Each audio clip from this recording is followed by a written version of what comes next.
Big Boss avec Bestag, votre partenaire pour la vente de votre bien immobilier. bestag.ch.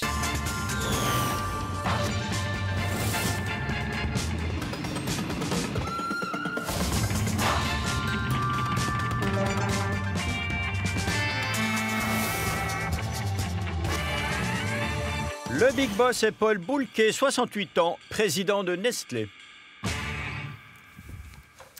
Bonsoir, bienvenue dans Big Boss, votre rendez-vous avec les grands patrons. Notre invité, l'un des plus grands patrons de la planète, Paul Bulcke. Bonsoir. Bonsoir. Vous êtes le président du conseil d'administration de Nestlé. C'est à peu près 2000 marques, le leader mondial de l'agroalimentaire. C'est parfois lourd à porter? Non, puisqu'on n'est pas seul. Ah non, vous êtes très nombreux, mais à la direction. Mais non, si on définit, c'est quoi ma responsabilité? C'est avoir les équipes sur place, les structures sur place, c'est avoir une ligne stratégique claire et comprise, c'est avoir les valeurs bien explicites et vécues, et puis avoir un conseil d'administration qui vous soutient. C'est ça mon rôle, alors on n'est vraiment pas seul. Très bien. Le sujet d'actualité aujourd'hui, c'est l'inflation. Tout augmente. Est-ce que Nestlé augmente aussi ses prix? On fait partie de la société. Il y a quand même les coûts qui augmentent et on est très sensible et on s'identifie avec le problème que ça puisse causer, puisque quand même, il y a quand même sur plusieurs niveaux des augmentations de la cherté de la vie. Combien chez vous? C'est quoi le... Nous, on n'a pas seulement un pays, alors ça dépend du pays. En moyenne, vous augmentez les prix de combien? On a 2, 3, 4% maintenant, au moins, ici, c'est clair. Ce qu'on doit essayer de faire, c'est d'amortir l'impact, puisqu'il y a des coûts qui augmentent. C'est quoi qui augmente le plus pour vous? C'est le transport, le marchand? C'est l'énergie en général qui a un effet dans tout ce qui est agriculture, qui est notre matière première principale. Mais là, justement, ce n'est pas de traduire tout de suite tous ces coûts directement dans les prix chez nous, c'est plutôt d'amortir dans le sens d'efficacité, de repenser nos processus. Il faut penser aussi que ça se reflète sur ce que les agriculteurs reçoivent aussi et qui connaissent aussi un enrichissement de leur vie. Très bien, avant d'aller plus loin, je vous propose qu'on regarde votre portrait en images. Merci. Paul Bulcke, c'est plus de 40 ans au service de Nestlé. D'origine flamande, il parle 6 langues, aujourd'hui à la tête de la multinationale et d'une grande famille. Le jeune Paul est né à Roelers en Belgique, à 40 km au nord de Lille. Un diplôme d'ingénieur commercial à l'Université catholique de Louvain, un master en management, un premier job d'analyste financier. Je n'ai pas d'expérience, mais de l'enthousiasme. C'est comme ça qu'il débarque chez Nestlé en 1979 au département marketing. Très vite, il est envoyé avec femme et enfants au Pérou. C'est la guerre civile, les années du Sentier lumineux. Quand on fait carrière chez Nestlé, il y a un petit côté Tintin aux 4 coins du monde. Son ascension est rapide. Il suivra les pas de son prédécesseur Peter Brabeck, nommé CEO en 2008, président du conseil d'administration en 2017. Avec lui, il partage les mêmes initiales, la passion pour la moto et pour l'aviation. Bulcke est plus discret que Brabeck. Quand il est nommé en 2008, la bourse sanctionne ce choix, mais sans faire de bruit, il booste les résultats de l'entreprise. En 14 ans, l'action Nestlé a gagné plus de 100%, passant de 50 francs à plus de 105 francs. Nestlé, c'est un chiffre d'affaires de 87 milliards, c'est plus que le budget de la Confédération. 276 000 employés dans le monde, 384 usines dans 79 pays. Le groupe vante 1 milliard de produits par jour dans le monde. Les plus vendus sont de loin le café, avec la trilogie Nescafé, Nespresso, Starbucks. Suivent les aliments pour animaux et en troisième, les produits santé de la gamme Health Science, compléments alimentaires, vitamines, aliments pour bébés. La multinationale investit chaque année 1,7 milliard dans la recherche pour trouver par exemple une alternative à la viande ou aux emballages plastiques. Nestlé, qui produit 2 fois plus de CO2 que la Suisse, s'est engagé à investir plus de 3 milliards sur 5 ans pour réduire les émissions jusqu'à 0 CO2 en 2050. Paul Bulcke, quand on vend 1 milliard de produits par jour, ce qui est énorme, qu'on nourrit une bonne partie de la planète, ça donne une responsabilité. Vous la voyez comment? D'abord, on est comme structure très décentralisée. Comme Nestlé, nourriture, alimentation, les goûts, c'est très local. C'est pour ça aussi qu'on produit localement avec des fabriques locaux pour les gens et les consommateurs locaux. Dans ce sens-là, ça donne des chiffres, des grands chiffres, mais on est tout près des consommateurs. On est très décentralisé. Comme responsabilité, vous qui chapeautez tout ça? Dans quel sens responsabilité? Comment vous la sentez, la responsabilité que vous portez? Mais c'est un privilège, après tout, puisque c'est une belle entreprise, j'ai dédié ma vie là-dedans, et puis on peut faire bouger des choses, parfois critiquer aussi, mais ça vient avec le métier, quoi. Alors dans les questions critiquées, il y a votre présence en Russie. Pourquoi vous avez décidé de rester en Russie? Ben d'abord, on est aussi choqué que tout le monde de ce qui se passe, et puis on sympathise avec les actions qui ont été prises. Et pour ça, on a déjà réduit fortement notre activité dans ce pays. Qu'est-ce qui reste? Par exemple, on a stoppé tout ce qui est investissement pour le futur. On a aussi stoppé tout ce qui est publicité dans la télévision, etc. Et on s'est concentré sur ce qui est essentiel, la nutrition, les aliments essentiels, comme les aliments pour les nourrissons, par exemple aussi les aliments, les produits médicaux, etc. Mais quand Zelensky, le président ukrainien, dit « les entreprises qui restent en Russie, ça finance la guerre », qu'est-ce que vous lui répondez? Non, dans le sens-là, je parle aussi de ce qu'on fait en Ukraine. On est là, on a 3 usines, on est toujours actifs. On a 5000 personnes, on a encore aussi un centre de services. Et puis, on est très actifs en Ukraine, c'est ça qui compte. C'est notre raison d'être, c'est d'être lié avec ces pays dans le bon et le mauvais temps. Mais il y a des grandes marques qui sont parties, Nike, McDo, Ikea sont partis. Finalement, vous auriez pu le faire aussi. Mais c'est quelque part l'essence même de notre entreprise, c'est ça, d'être lié, d'offrir de la nutrition aux gens locaux. On le fait avec des ingrédients locaux, dans les usines locaux. Je crois que c'est ça notre métier, c'est notre raison d'être, c'est notre DNA. Et on le fait dans des pays qui sont parfois très difficiles aussi. On est toujours en Venezuela, avec 5 fabriques encore, 2500 personnes. C'est quelque part aussi une loyauté envers nos fournisseurs localement, dans nos employés, loyauté aux consommateurs. C'est une décision que, in fine, vous prenez tout seul, chez vous le soir, à la maison? Rester ou partir? Non. Puisque ça c'est un des défis, je crois, les plus importants pour tout le monde, pour les gens qui gèrent ou sont des chefs. C'est l'ambiguïté maintenant. Et ça, on ne le prend pas tout seul. C'est ce qui était bien n'est plus bien maintenant, mais n'est pas mauvais non plus. Ce qui était juste n'est pas juste maintenant, mais pas injuste non plus. C'est l'ambiguïté. Et là, ce sont des décisions qu'on fait ensemble. C'est sur les points de repère plus profonds. Et là, c'est question d'y rester ou pas. C'est des décisions qu'on prend ensemble avec le conseil d'administration, avec le CEO de l'entreprise et son management. En France, on en a beaucoup parlé. Il y a eu l'affaire des pizzas contaminées, les pizzas Buitoni, qui est une de vos grandes marques. 50 enfants contaminés, 200 morts. C'est la plus grave crise de Nestlé en France. Vous, personnellement, vous avez réagi comment? Ça nous a bouleversés autant que tout le monde, puisque pour nous, la qualité et la sécurité de nos produits, c'est ce qui est de première priorité. Et là, on n'a pas de compromis. Et ce qui s'est passé, ça nous invite à vraiment aller jusqu'au fond et d'avoir les réponses. Et c'est ça qu'on est en train de faire. Vous avez songé même peut-être un moment à changer votre slogan, il dit « Good food, good life ». Mais je trouve qu'elle exprime vraiment ce qu'on sent. C'est quoi notre raison d'être? C'est vraiment on croit dans la force de la nutrition, de la bonne nutrition, pour améliorer la qualité de vie de tous. Et ça, aujourd'hui, et pour les générations qui viennent. Et alors, good food, good life, dans cette petite phrase, il y a tout dedans. Après la pizza, on passe au café. C'est un marché qui suscite beaucoup de convoitises. Nestlé est numéro 1 mondial, mais la concurrence ne baisse pas les bras.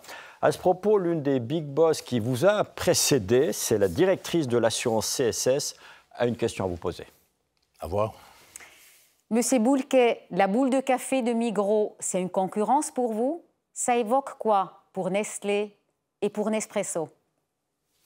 Alors, je rappelle juste que ces boules de café, c'est en fait un système sans capsule et surtout sans alu. Est-ce que c'est ça la marche à suivre? Est-ce que vous allez vous y mettre aussi? D'abord, merci pour la question et merci pour on aime la concurrence, c'est toujours bien, ça motive et ça, c'est un point de motivation de nouveau. D'abord, il faut dire l'alu. Vous avez parlé de l'aluminium. L'image, le bilan environnemental de l'aluminium, de ces capsules, est beaucoup mieux de ce qui se paraît. Mais on doit prendre compte de ce que les gens ressentent. Mais c'est vrai que c'est l'aluminium qui retient mieux que tout cette qualité que vous avez après dans la tasse, etc. Mais le café en soi, c'est une catégorie, c'est fascinant. Il y a les innovations en permanence. Et on travaille dessus aussi avec nos 3 marques. Et puis, laissez-vous surprendre. Ah d'accord, vous allez nous annoncer quelque chose? Laissez-vous surprendre. Vous l'avez goûté, le café de la Migros? Oui. Vous l'avez trouvé comment? Je le tiens ça à un niveau personnel. C'est votre joker? C'est un marché énorme. Je crois que ça pèse 17 milliards rien que pour Nestlé, le café. Est-ce qu'il y a encore des territoires à conquérir, c'est-à-dire des pays qui sont des buveurs de thé? Je pense en Asie, par exemple. Oui. C'est pour ça qu'on est hier. Il y a ce potentiel de développement. Et d'abord, ce n'est pas seulement un niveau géographique, il y a aussi un niveau, par exemple, aux États-Unis. Il y a une croissance dans ce marché. La jeunesse recouvre toutes les qualités, tous les bons moments qu'on puisse passer avec le café. Pour autant, on a 3 bonnes marques, on continue. Un secteur qui est en forte croissance aussi, c'est la santé. Vous en êtes même à l'origine, hein, c'est les compléments alimentaires, les vitamines. Est-ce que l'idée, c'est de faire de la pharma un jour, c'est de faire des médicaments? Non, il faut séparer les choses là. Je crois que pharma a une dynamique très différente. Ce qu'on est en train de faire, c'est justement d'étendre là où la nutrition peut aller. Et alors, les besoins de la société sont en train de changer. Parlons allergie, etc. Aussi, cette dimension des gens plus vieux, ils ont besoin d'autres aliments, etc. On peut justement, et la science permet de donner des réponses à des questions qui sont nouveaux et qui permettent justement de trouver des dimensions qui sont liées avec nutrition de nouveau. Mais les alicaments, on en a beaucoup parlé. Là, vous avez changé de cap un petit peu? Non, c'est pas cap. On n'a pas changé de cap. Ce qu'on est en train de faire, on fait ce qu'on a toujours fait. Et on élargit ces dimensions additionnelles qui se sont en train d'ouvrir. La science le permet, les besoins sont là. On revient à vous, si vous le voulez bien, avec une interview « Si j'étais ».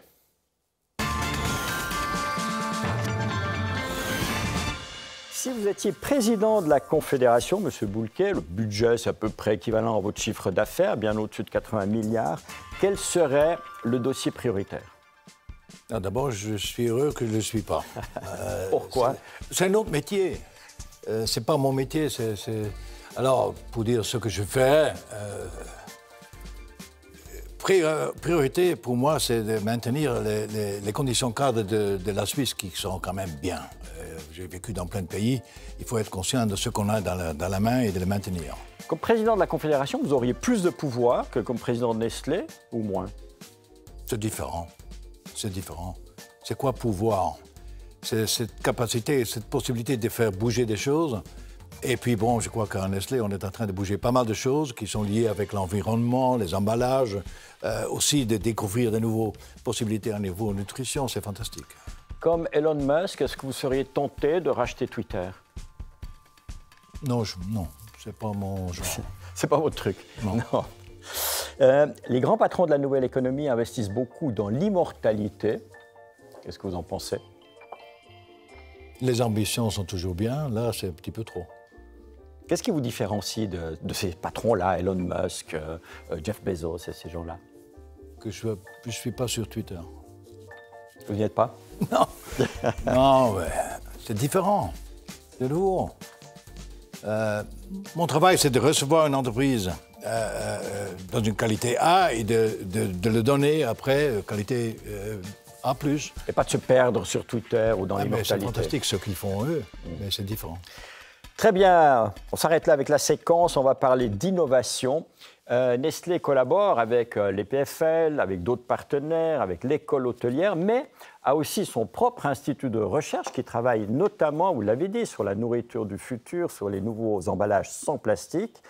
Toute la recherche de Nestlé se trouve à Verchez-les-Blancs, au-dessus de Lausanne. C'est un peu la capitale mondiale de la recherche, là-haut.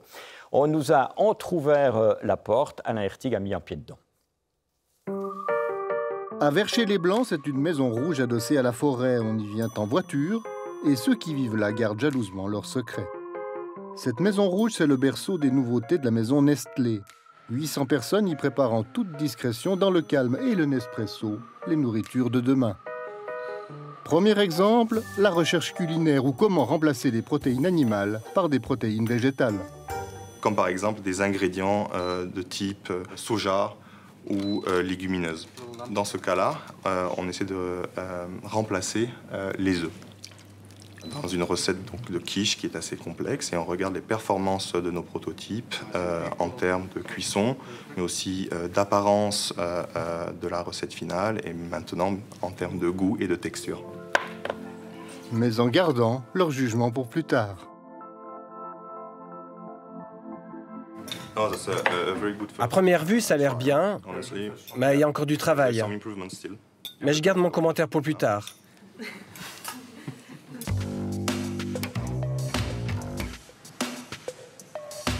Deuxième exemple, la recherche sur les emballages. Plus de plastique, on cherche ici à créer des emballages en papier réutilisable. Une alternative est le papier, dont l'utilisation est assez proche de celle du plastique. Et la deuxième alternative, à plus long terme, c'est du matériel biodégradable. Il faut donc tester la résistance des emballages, leur imperméabilité, voire leur réaction à la température ambiante, car ils doivent être efficaces aussi bien au soleil du Brésil qu'au frimas du pôle Nord. Les autres recherches de ce centre sont-elles sensibles, sont-elles surprenantes? On ne le sait pas, car ici règne le secret des affaires. Paul Boulken a vu mijoter une quiche avec, sans œufs, mais avec du lard. Est-ce qu'un jour aussi, vous allez remplacer la viande? Et voyons, ces protéines végétaux, c'est pour remplacer la viande, les protéines qui donnent la viande. C'est vrai, quand on a parlé du hamburger, tout le monde en parle, puisque c'est quand même quelque chose qui dit des choses. Mais le plus important, c'est de trouver des protéines végétaux et de les utiliser là où on ne l'attend pas. Par exemple, l'œuf. L'œuf est dans beaucoup de recettes, etc. Si on peut le remplacer avec des protéines végétaux, c'est mieux pour la planète, c'est sain aussi. Je ne dis pas que l'œuf n'est pas sain, mais c'est mieux pour la planète, c'est bien pour la santé et c'est bien pour les animaux. Mais si on se projette dans 20-30 ans, Nestlé ne vendra plus de viande? Non, je ne dirais pas ça. On n'est pas pour remplacer la viande complètement, mais on est conscient que les protéines animales ont un impact différent à niveau environnemental. Aujourd'hui, que représente la partie substitut de viande dans les affaires de Nestlé? C'est combien? C'est en forte croissance? C'est quelques pourcentages déjà, qui n'est pas mal sur une base, et en forte croissance, oui. Mais c'est quelque chose qu'on travaille déjà pendant 25 ans, 30 ans, qu'on travaille dessus. Mais ça a eu une accélération, et je crois que c'est une bonne accélération. On est engagé, on fait, et ça va avoir une place importante chez nous, à la longue. Ça ne va pas remplacer en soi ce bon moment de bon steak ou quelque chose. Vous êtes un mangeur de viande? Oui. Oui. Moins qu'avant, quand même? Moins, oui, puisque c'est un petit peu aussi cette conscience en général, et je me sens très bien. C'est l'impression que vous donnez, effectivement. Vous affichez l'objectif zéro CO2 en 2050, il y a 3 milliards d'investissements. Tout cet argent, il ira où? Il ira dans quel type de projet? Mais vous voyez, d'abord, il y a le compromis, puisqu'on est conscient, on fait partie de zéro émission de gaz à effet de serre. On a le compromis, on a le feuille de route qui est clair. Pour y arriver, il faut des actions. Alors là, justement, il y a un investissement qui est lié d'abord chez nous. Ça veut dire nos bâtiments, nos fabriques, l'énergie électrique, photocellulaire, etc., c'est des investissements. Traitement de déchets, d'accentuer ça, que ce soit l'eau ou l'autre, hein, ça a quelques investissements. Mais il y a quand même 2/3 de notre émission de gaz à effet de serre qui est liée avec tout ce qui est agriculture. Alors, tous les engagements avec nos agriculteurs, avec ce qui est nos ingrédients, nos fournisseurs, ça prend des efforts, que ce soit des investissements qu'ils font. On fait des microcrédits avec eux. C'est de partager nos connaissances. Ça prend aussi des structures, des gens, des salaires. C'est tout ça que, dans le temps, les premières années, c'est équivalent au-delà de 3 milliards. C'est une priorité, hein, visiblement, pour Nestlé. En Suisse, on appelle ça une Chefsache, le chef qui s'en occupe directement. Cet engagement climatique aujourd'hui, est-ce qu'il est devenu indispensable si on veut continuer à vendre ou attirer une nouvelle clientèle de jeunes? Vous voyez, une de nos valeurs, puisque nos valeurs sont liées avec le respect. Le respect pour soi-même, pour l'autrui, pour la diversité. Le 4e, c'est le respect pour le futur. Si on le veut, on doit agir maintenant.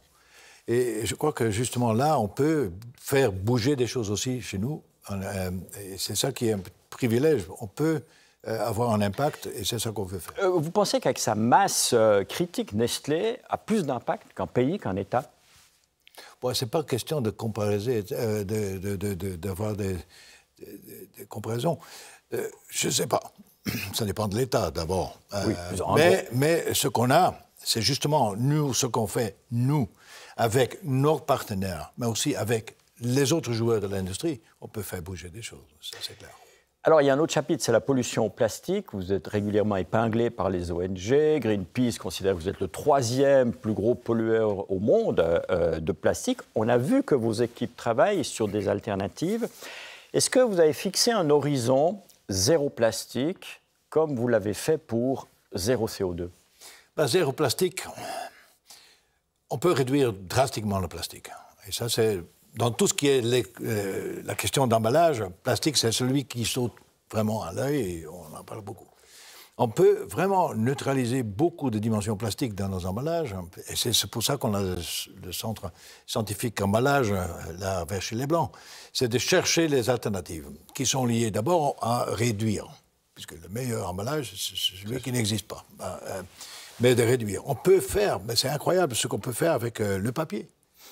On veut essayer que le papier se comporte comme du plastique. Le plastique, ça ne laisse pas passer l'oxygène, etc.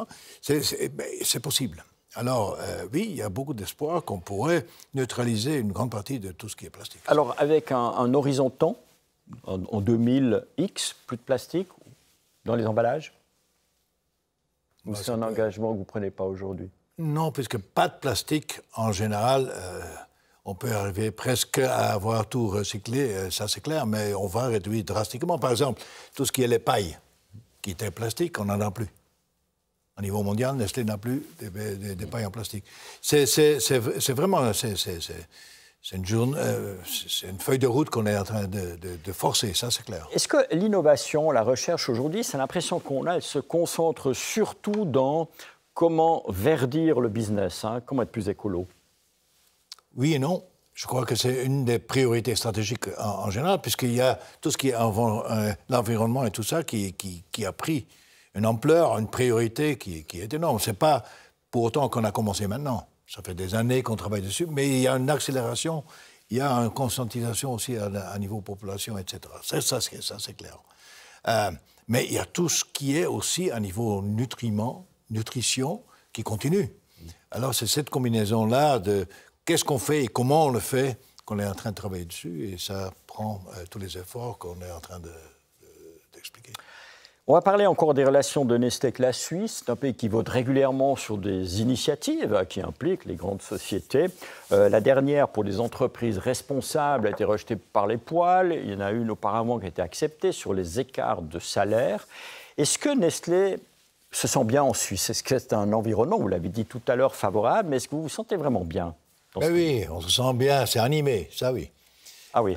C'est des discussions, mais il y a quelque chose, c'est pas Nestlé Suisse, c'est plutôt les entreprises en général et la population. Et c'est pas seulement la Suisse. Quelque part, on a perdu ce lien. Les consommateurs, les gens en général, est-ce qu'ils comprennent encore ou ils sont liés avec ce qu'une entreprise fait, dans le sens qu'une entreprise est quand même une force pour du bien, dans les produits qu'elle produise, dans les services qu'elle donne. C'est pas toujours compris. Et c'est pas toujours compris. Et c'est un petit peu notre faute peut-être qu'on n'a pas... On a perdu quelque part ce dialogue sur beaucoup de sujets, de montrer transparence, venez voir ce qu'on fait. On l'a renoué un peu ce soir, ce dialogue. Oui, Nestlé pourrait quitter la Suisse ou c'est pas à l'ordre du jour? Oh, c'est toujours la question. C'est pour ça que je vous la repose. On est né ici, on vit ici, et j'espère que les conditions cadres de la Suisse restent aussi bonnes pour qu'on puisse y rester, c'est clair. Très bien, Paul Boulquet, merci. Restez avec nous. On arrive à la fin de cette émission. Merci d'être venu déjà sur le plateau de Big Boss. Et puis la semaine prochaine, c'est un grand patron horloger qui sera à cette même place, François Benamias, le CEO d'Audemars Piguet, dont les résultats battent des records. Alors on essaiera de comprendre pourquoi on vend aujourd'hui autant de montres à 50 000 francs. D'ici là, passez tous une belle semaine, une douce nuit, à bientôt.